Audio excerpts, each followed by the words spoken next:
Hey everybody, and welcome back to another one of Mudflap's movie reviews. My name is Mudflap, and today I will be reviewing the first 3 episodes of the new Disney Plus Star Wars show, Andor. Let's get started. I just wrapped up the 3rd episode of Andor, and so far I'm pretty excited to see where this show is going to be headed. So far it's laid out a lot of groundwork for us, casting Andor and his friends and the people he's meeting along the way to help eventually start the rebellion, and we're working our way towards Rogue One, where he ends up meeting Jyn Erso.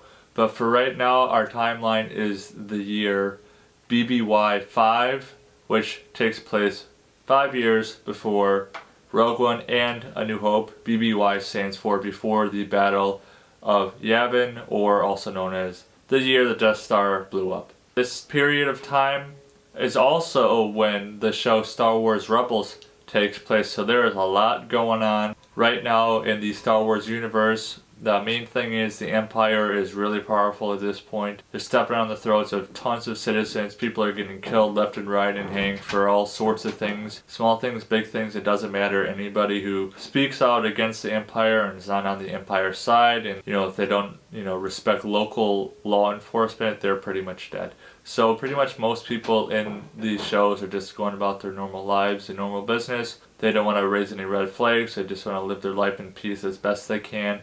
But then you have Cassian Andor, which he is not really a hero yet. He's on his way to becoming a hero, but he killed 2 officers of the Prio Morlana, which is just a local corporation that oversees the Outer Rim territories that Andor resides in, but they obviously work for the Empire. They're just like your local law enforcement. But we're starting to see more of them. Starting to see one of the head honchos there who works for Morlana. I'm excited to see more of him. Excited to see how this brings the more higher ups in the Empire into this, because Andor is starting to create problems with these guys. And we get to see Stellan Skarsgård's character come into play. He plays a character known as Luthen, who is a buyer, but there's a lot more to his story, and I'm excited to see more of his character development and how he really knows Cassian Andor. Excited to see what other characters we get to meet. This show definitely has a darker tone than all the other shows we've seen so far from Star Wars. I've been reading on it before it came out. They said, one, it's going to have a darker theme, darker tone, but it's also going to be a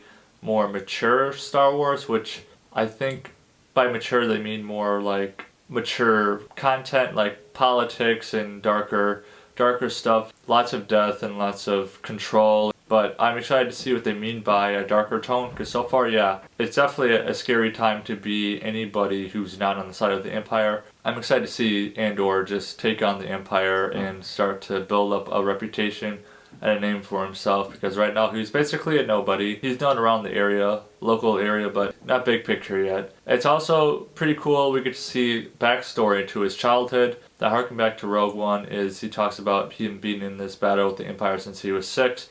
They show him on his home planet with his sister, with his tribe on the planet Kenari. I'm excited to see more of those flashbacks, because it gives us a better sense of who Andor was and how he became, who he is. He obviously has no love for the Empire, and we can see that early on in his childhood. Favorite moments so far, I'd just say I really like the last episode where action is finally picking up, and Andor and Luthen getting in a fight with a bunch of officers from Morlana, and a couple smart outfoxing moves, and they're on their way to escaping these guys and maybe starting to begin the rebellion and meeting more people. Not a whole lot of big stuff that's happened right now, just a lot of building story and building characters, but I'm excited to see more awesome moments like I did in this most recent episode. My hopes for this show, I'm excited to see Saw Gerrera come back. He was awesome in Rogue One, absolutely loved him. Forrest Whitaker is a phenomenal actor. Not sure who else we're going to expect in this show. Honestly, I have really no idea what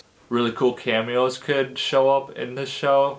I'm not really familiar with this time period of Star Wars. Sadly, I don't think we're going to get K2 in this show, because I think Andor doesn't meet him until like Rogue One. So sadly, I don't think K2 is going to show up, but I'm kind of hoping to see some cool Empire cameos. Not sure who they would be. I've been hoping for Thrawn for a really long time, but I think he's going to be the one to show up in the Ahsoka show. For the first 3 episodes of Andor, I'm going to give it a 8 out of 10 Mudflaps. And before you go, drop in the comments below, have you liked Andor so far? And before you go, give me a thumbs up, hit that subscribe button, ring that bell, and I'll see you next time.